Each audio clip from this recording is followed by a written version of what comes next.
پنځمه کلمه او د هغې فضایل. زموږ عزتمندو نن به انشاءالله مونږ پنځمه کلمه او د هغې فضایل بیانو. دینه مخکې مونږ څلور کلمې او د هغې فضایل بیان کړل. که تاسو دغه ویډیوګانې نه وي کتلي زموږ اکاونټ کلک کړئ نو دغه څلور واړه ویډیوګانې به تاسو ته میلو شي چې کې څلور کلمې او د هغې فضایل موجود دي. نن په دې ویډیو کې به انشاءالله د پنځمې کلمې صحیح الفاظ تاسو ته زه وایم او د دې چې کوم زبردست فضایل دي که نه अब زه تاسو ته بیانوم نو دې ته تاسو غوږ کېږدئ. پنځمه کلمه چې ده دې ته ویلی شي کلمه استغفار، یعنی هغه کلمه چې کې مونږ الله رب العزت نه بخښنه غواړو.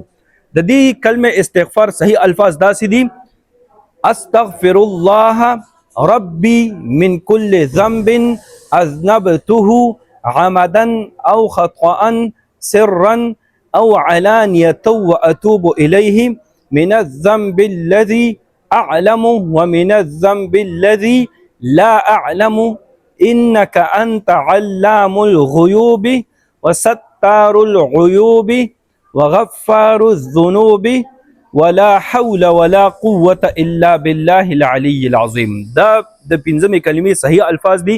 د دې فضایل ډیر بهترین فضایل دي چونکه دا استغفار دی الله رب العزت نه پدې کې بخنه غوستل دي. نو چې کوم انسان استغفار ډیر کوي کنه بیا دا کلمه ډیر وای نو الله رب العزت په دغه انسان ته د ټول په ټول ګناهونه معاف کړي. ځکه چې دې کلمې کې مونږ الله رب العزت نه هر قسمه ګناهونو مغفرت غواړو. هغه ګناه چې انسان ته یاد ده ارادت نه په پټه کړي په ښکارې کړي ده جهرن کړي ده هغه ګناه چې انسان ته یاد ده معلومه ده ورته او هغه ګناهونه چې انسان نه هیر شوي دي هغه ګناه چې انسان قصدن کړي دي او ښکارې کړي دي او هغه ګناهونه چې انسان پټ په پټه کړي دي دا ټول په ټول ګناهونه الله رب العزت انسان ته د کلمې په برکت سره معاف کوي. دې سره که د چرې او د انسان اولاد نه وي دې غواړي چې ماته د الله تعالی اولاد راکړي یا نارینه اولاد د الله تعالی ماته راکړي. که دې پنځمه کلمه زیاته وایي که نه الله رب العزت به دغه انسان ته اولاد ورکی که نارینه اولاد غواړي نارینه اولاد به الله تعالی ورکی. دې سره بل فضیلت دا دی که چېرې یو انسان غریب دی او دې دا پنځمه کلمه ډیره وایي که نه الله رب العزت به دغه انسان د دې غربت ختم کړي. الله تعالی به دې ته مال دولت ور نصیب کړي مالدار به الله تعالی جوړ کړي. زموږ عزتمندو ډیر زیات فضایل دي نن دپاره دا کافي دي. پنځه کلمې مونږ برابر کړي.